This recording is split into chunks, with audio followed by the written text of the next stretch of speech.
जय हिंद सभी को। जैसा कि आप सबको एक बात बताना है, मुझे नहीं पता है कि हमसे भी लोग डरते हैं। मुझे लगा था कि हम जो भी कुछ करें बच्चे के लिए करें, स्टूडेंट के लिए करें, लेकिन आज मुझे पढ़ाते पढ़ाते ये भी पता चल गया है कि हमसे भी कोई लोग डरते हैं, हमसे भी लोग जलते हैं। कुछ ऐसा टॉपिक लेकर आए हैं, मुझे वीडियो बनाने का कुछ और पर्पस नहीं था। बहुत तंग कर दिया है, बहुत कुछ मैंने परेशान कर दिया है। तब अंत में आकर मुझे वीडियो के साथ आपको बताना है और आप मुझे बताइएगा कि मुझे क्या करना चाहिए और क्या है, क्या घटना है, क्या मेरे साथ हो रहा है, मेरे कोचिंग के साथ क्या हो रहा है, वो आपको बताएंगे। सबसे पहले हम आपको बता दें कि इससे पहले हम बता दें कि हम माखर में कोचिंग हम 2020-21 से हम पढ़ा रहे हैं। 4-5 साल पढ़ाते पढ़ाते हो गया। माखर के बार बार एक दो बच्चा कर कर के मेहनत करके पढ़ाए। फिर अंत में मुझे तैयार में खोलना पड़ा। तैयार में खोलने का मुझे और कोई कारण नहीं है। मुझे खोलने का ये कारण है कि यहाँ के बच्चे, इधर के कुछ बच्चे, इधर बहुत ग्रामीण एरिया है, तो यहाँ के बच्चे बहुत पहले बोल रहे थे कि नहीं भाई सर आप खोल दीजिए तैयार में, उधर बहुत टीचर जो है मतलब नहीं है, ना के बराबर है और ऐसे ही से पढ़ाई भी नहीं होता। तो मुझे लगा कि बच्चे का जब फीडबैक आया तो भाई तैयार में खोलें। और जब तैयार में खोले कोचिंग भाई, तो हमको नहीं पता था कि मुझे इतना मैंने समस्या प्रॉब्लम को झेलना पड़ेगा। और ये कोई बड़ी प्रॉब्लम तो है नहीं, लेकिन फिर भी मुझे लगा कि प्रॉब्लम है जिसे आपको शेयर करें, बता दें। प्रॉब्लम ये है कि सबसे पहले कोचिंग खोले थे भाई, तो यहाँ के जो टीचर जो था जैसे तैसे पढ़ा रहे थे। 3 बात लेकर आए। यहाँ के जो टीचर जो थे उनको क्या हो गया, डर समा गया। अब मुझे पता कैसे चला कि यहाँ डरने लगे हैं, तो डरने का डर उनको बहुत समा गया भाई कि यहाँ भी कोई कोचिंग खुला है, उनको भी कोई टक्कर नहीं, उनसे ज़्यादा टक्कर देने वाला है, उनको डर समा गया। और डर समा गया भाई, डर समा गया है। अब देखिए बात बताते हैं कि कोचिंग खोलते ही जैसे हम 10 तारीख से शुरू किए, 10 फरवरी से शुरू किए, आज हो गए आपका 6 मार्च हो गया। 10 फरवरी से शुरू किए, पढ़ाना शुरू किए, बच्चे आने लगे। तो जो कोचिंग पहले से चल रहा था वहाँ के बच्चे यहाँ पढ़ने आने लगे भाई, आने लगे। और जब पढ़ाई तो उनको पसंद आ गया, अच्छा लगा, बहुत अच्छा लगा और पढ़ना भी लगे। मुझे नहीं पता था कि भाई कि मुझे ऐसे होगा। अब फिर क्या हुआ कि हम टाइम क्या रखे थे कोचिंग का, मेरा जो टाइमिंग था, आते ही मेरा टाइमिंग था यहाँ कोचिंग का, हम रखे थे 10 बजे। 10 से 11 टाइम रखे थे। तो जैसे ही उनको पता चला कि कोचिंग वहाँ भी, मेरे वहाँ के कोचिंग, दूसरे कोचिंग के बच्चे मेरे कोचिंग में भी पढ़ने आने लगे। और जब पढ़ने आने लगे तो वहाँ का टाइमिंग और यहाँ का टाइमिंग क्या था, मेरा टाइमिंग था 10 से 11 रखे और वहाँ का टाइमिंग था 9 से 10।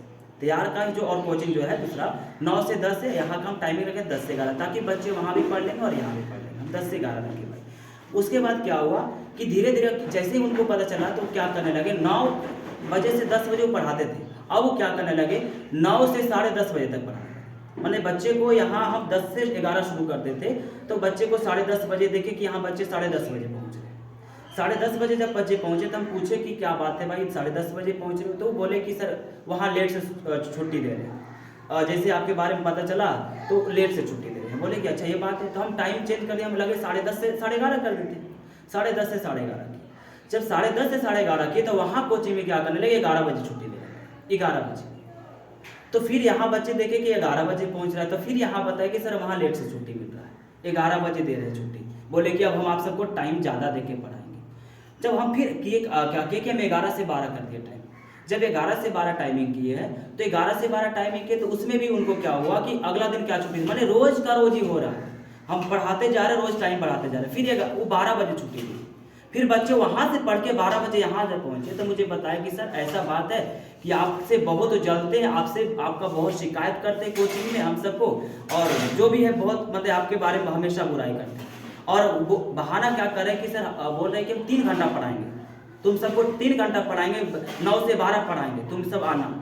तो हमको ये नहीं पता था कि भाई आप टाइम बढ़ा रहे हैं, या तो हमको कोचिंग मतलब कि आपको दुश्मनी आ गया, हमको कोचिंग में आप बाधा डाल रहे हैं। क्या बात इसमें है, प्रॉब्लम आपको ये नहीं कि टाइम ज़्यादा देके पढ़ा रहे हैं भाई, यही टीचर वही बच्चे, और यही टीचर के बारे में बात करें 40 मिनट से इसने पढ़ाता था, 40 मिनट की बात बोल रहे, 40 मिनट से इसने पढ़ाते थे।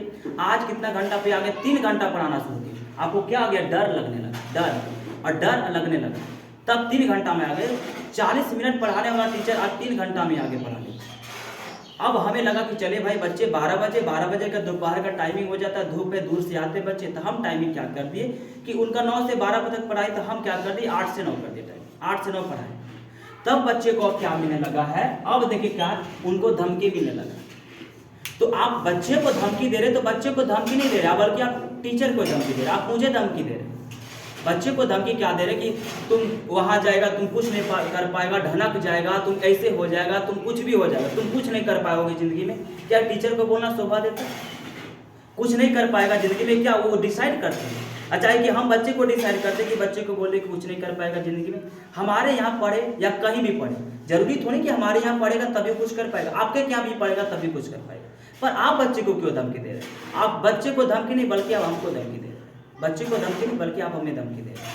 तो ऐसा टीचर को नहीं करना चाहिए। मुझे हाथ जोड़ के विनती करते हैं कि प्लीज अगर आपको लगता है इतना ही, हम बच्चे को आराम से भेज देंगे कि आप ही पढ़ें, पर बच्चे को धमकी मत दीजिए, बच्चे को आप श्राप मत दीजिए, श्राप दिए कि जिंदगी में कुछ नहीं कर पाएगा। क्या है सब भाई कि जिंदगी में कुछ नहीं कर पाएगा बच्चे, आपके यहाँ पढ़ेगा तभी जिंदगी में कुछ कर पाएगा, ऐसे आपके यहाँ नहीं पढ़ेगा जिंदगी में कुछ नहीं कर पाएगा।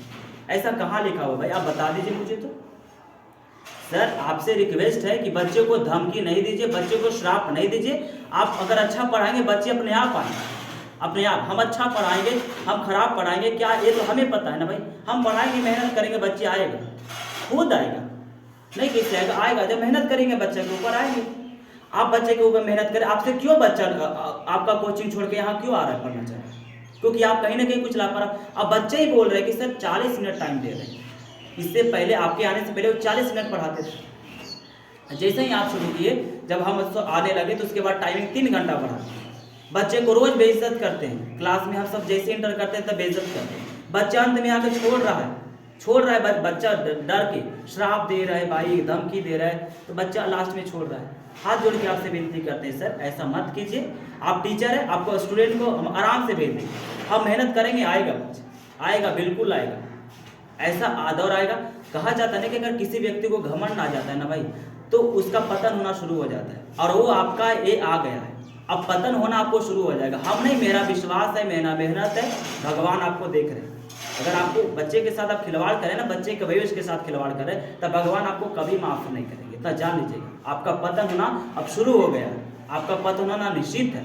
हम नहीं कह सकते, भगवान आपका जरूर देख रहे हैं आपके बाद, क्योंकि आप बच्चे के भविष्य के साथ खिलवाड़ करें, मेरे साथ नहीं। हम तो भाई पढ़ाना है, मेहनत कर रहे हैं, बच्चे पढ़ने आ रहे खुद, अब आ रहे बच्चे पढ़ना चाह रहे हैं, आप धमकी दे रहे हैं। ठीक है सर, जैसा आपका माने कीजिए, पर बच्चे का भविष्य के साथ खिलवाड़ नहीं कीजिए। अगर ऐसा रहेगा बच्चे को खुशी खुशी हम खुद कर देंगे, मना कर देंगे कि मत आइए वहीं पढ़े, लेकिन हम काहे मना करेंगे? बच्चा के साथ हम खिलवाड़ क्यों करें? बच्चे के भविष्य के साथ क्यों खिलवाड़? हम मेहनत करेंगे, बच्चे के ऊपर मेहनत करें, उनको अच्छा रिजल्ट देंगे, और आप धमकी दे रहे। पहला बात है कि आपको डर लगने लगा आते ही, इससे पहले आपको कुछ खलबली मच गया। दूसरा बात है कि टाइम को लेकर आपको समस्या था कि आप 9 से 10 दे रहे थे पढ़ा, हम 10 से 11 यहाँ रखे, सेम टाइम में रखे, 10 से 11 रखे, ताकि बच्चे आएगा वहाँ से पढ़ के पसंद है। आप 10 से 11 रखे, टाइम भी गड़बड़ा। उसके बाद आप धमकी दे रहे हैं बच्चे को, आप धमकी नहीं श्राप दे रहे हैं, श्राप। बच्चा अंत में मजबूर होकर क्लास में खुद बोला है कि सर श्राप हम सबको दे रहे हैं कि तुम कल कुछ नहीं कर पाएगा, ढनकते रहेगा जिंदगी में। ऐसा बोलना शोभा देता है सर आपको? ठीक है, बाकी आप सबको क्या विचार है, मुझे क्या करना चाहिए, मुझे कैसे क्या करना चाहिए भाई, आप मुझे प्लीज सपोर्ट कीजिए और मुझे बताइए, कमेंट करके जरूर बताइएगा। जब तक के लिए जय हिंद, जय भारत।